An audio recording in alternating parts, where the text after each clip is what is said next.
Okay, this is part three, um, and I'm going to talk a little bit about our farming and our dairy products and our meat products. I don't know if you have noticed, but in today's society, girls as young as 7 and 8 years old are developing breasts. And this is because of the hormones found in dairy product. I don't know if um, but there are a lot of excessive hormones in our dairy products.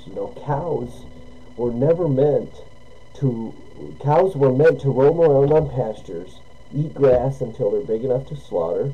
And if that's what you think that our beef comes from, then you're sadly mistaken because American milking cows are not cows that have recently given birth and lactating. No, I am afraid that they are pumped full of hormones in order to induce lactation, which leaves us with the hormone-infested milk. As for American beef cows, they spend about 90% of their lives in a stable no bigger than they are. They get no exercise, so to keep them big and plump, they are injected with steroids, which in turn gets into the meat that we eat. As for farming, the government will not allow you to operate a farm unless you meet their standards, which includes using poisonous pesticides, preservatives, and other chemicals that kill off essential nutrients and vitamins in our food. As a result of this, we have depleted our immune systems, and in the last century, as well as affected the ecosystem. So basically, eating today just makes you sick, and then what? You go to the doctor. Yet another one of the U.S. government's henchmen, where they pump you full of pharmaceuticals.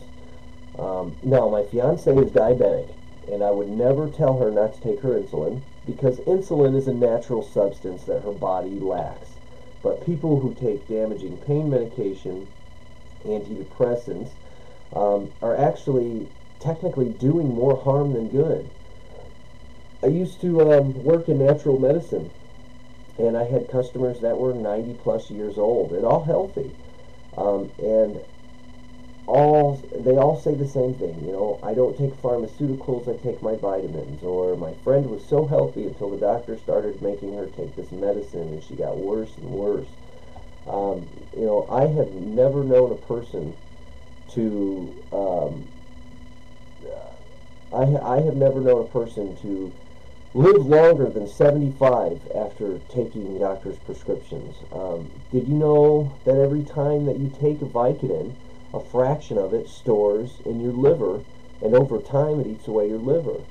Look how many people have committed suicide after taking antidepressants. Modern medical science is great, but the pharmaceutical industry is out to control and make money. Most of us have been to car dealerships where we've had to deal with a pushy sales representative. But believe it or not, there are pushy sales representatives that visit your doctor's office trying to get your doctor to push more prescriptions of their company's drugs. They offer incentive programs like Hawaii vacation packages and timeshares. If you can write an average 72 prescriptions a month for Celebrex, we'll give you 1 week all expense paid vacation to Athens, Greece, for example. But that's not the American dream. That's no different than crack dealers trying to get their money. I mean, if it was an untaxed marijuana sale in a back alley, it could be punishable by serving time in prison. And marijuana, which is nothing more than a relaxation herb that's been used for centuries, that's perfectly harmless and has been used for thousands of years, but it's also taboo in today's society, but these doctors, they can get away with anything. They're backed by the government.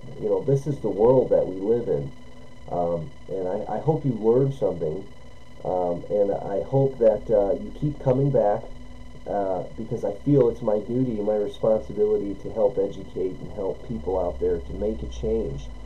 And stay tuned because I will be making more videos, and like I said, I hope you learned something.